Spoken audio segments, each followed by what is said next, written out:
నిర్గమకాండము 38వ అధ్యాయము. మరియు అతడు తుమ్మకర్రతో దహన బలిపీఠమును చేసెను.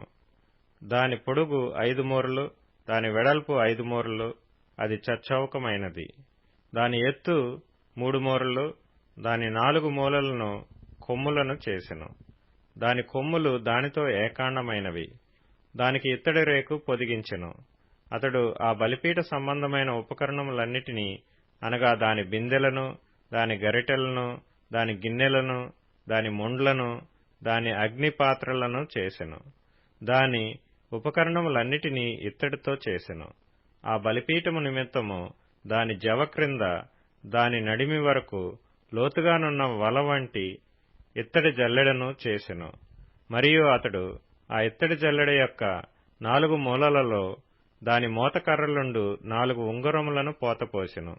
ఆ మోతకర్రలను తుమ్మకర్రతో చేసి వాటికి రాగి రేకులు పొదిగించెను. ఆ బలిపీఠమును మోయుటకు దాని ప్రక్కలనున్న ఉంగరములలో ఆ మోతకర్రలు చునిపెను. పలకలతో బలిపీఠమును గుల్లగా చేసెను. అతడు ప్రత్యక్షపు గుడారము యొక్క ద్వారమున సేవింపవచ్చిన సేవకురాండ్ర అద్దములతో ఇత్తడి గంగాళమును, దాని ఇత్తడి పీటను చేసెను. మరియు అతడు ఆవరణము చేసెను. కుడివైపున అనగా దక్షిణ దిక్కున 100 మూరల పొడుగు గలవియు పేనిన సన్ననారవియు నైన తెరలుండెను. వాటి స్తంభములు 20, వాటి ఇత్తడి దిమ్మలు 20. ఆ స్తంభముల వంకులను, వాటి పెండె బద్దలను వెండివి. ఉత్తర దిక్కుననున్న తెరలు 100 మూరలవి. వాటి స్తంభములు 20, వాటి ఇత్తడి దిమ్మలు 20. ఆ స్తంభముల వంకులను, వాటి పెండె బద్దలను వెండివి. పడమటి దిక్కున తెరలు 50 మూరలవి. వాటి స్తంభములు 10, వాటి దిమ్మలు 10. ఆ స్తంభముల వంకులను, వాటి పెండె బద్దలను వెండివి. తూర్పు వైపున అనగా ఉదయపు దిక్కున 50 మూరలు. ద్వారము యొక్క ఒక ప్రక్కను తెరలు 15 మూరలవి. వాటి స్తంభములు 3, వాటి దిమ్మలు 3. అట్లు రెండవ ప్రక్కను అనగా ఇరు ప్రక్కలను ఆవరణ ద్వారమునకు 15 మూరల తెరలు ఉండెను. వాటి స్తంభములు 3, వాటి దిమ్మలు 3. ఆవరణము చుట్టూనున్న దాని తెరలన్నీయు పేనిన సన్ననారవి. స్తంభముల దిమ్మలు రాగివి. స్తంభముల వంకులను, వాటి పెండె బద్దలను వెండివి. వాటి బోదెలకు వెండి రేకులు పొదిగింపబడెను.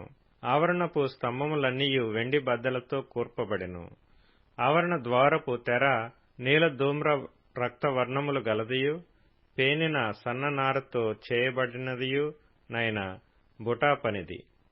దాని పొడుగు 20 మూరలు, దాని ఎత్తు అనగా వెడల్పు ఆవరణ తెరలతో సరిగా 5 మూరలు. వాటి స్తంభములు 4, వాటి ఇత్తడి దిమ్మలు 4.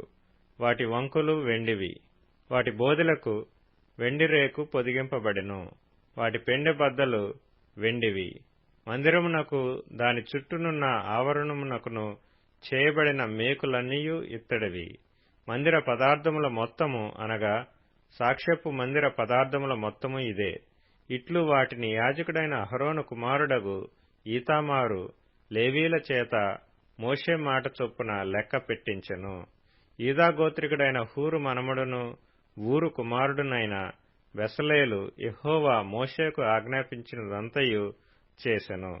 దాను గోత్రికుడును అహీసామాకు కుమారుడునైన అహోలీయాబు అతనికి తోడై ఉండెను.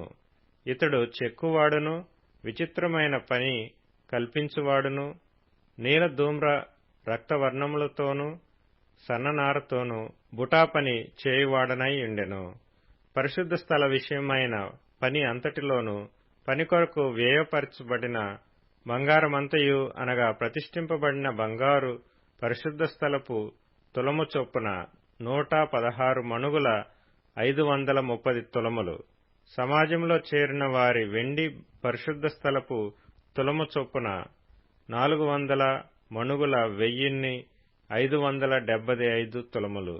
ఈ పన్ను 20 ఏండ్లు మొదలుకొని పైప్రాయము కలిగి లెక్కలో చేరిన వారందరిలో అనగా 6,03,550 మందిలో తలకొకటి అరతులము. ఆ 400 వెండి మణుగులతో పరిశుద్ధ స్థలమునకు దిమ్మలు, అడ్డతెరకు దిమ్మలును, అనగా ఒక దిమ్మకు 4 మణుగుల చొప్పున 400 మణుగులను, 100 దిమ్మలు పోతపోయబడెను. 1575 తులముల వెండితో అతడు స్తంభములకు వంకులను చేసి వాటి బోధులకు పొదిగించి వాటిని పెండె బద్దల చేత కట్టెను. మరియు ప్రతిష్ఠింపబడిన ఇత్తడి 280 మణుగుల 2400 తులములు. అతడు దానితో ప్రత్యక్షపు గుడారపు ద్వారమునకు దిమ్మలను, ఇత్తడి వేదికను, దానికి ఇత్తడి జల్లెడను, వేదిక ఉపకరణములన్నిటినీ, చుట్టూనున్న ఆవరణమునకు దిమ్మలను, ఆవరణ ద్వారమునకు దిమ్మలను, ఆలయమునకు మేకులన్నిటినీ, చుట్టూనున్న ఆవరణమునకు మేకులన్నిటినీ చేసెను.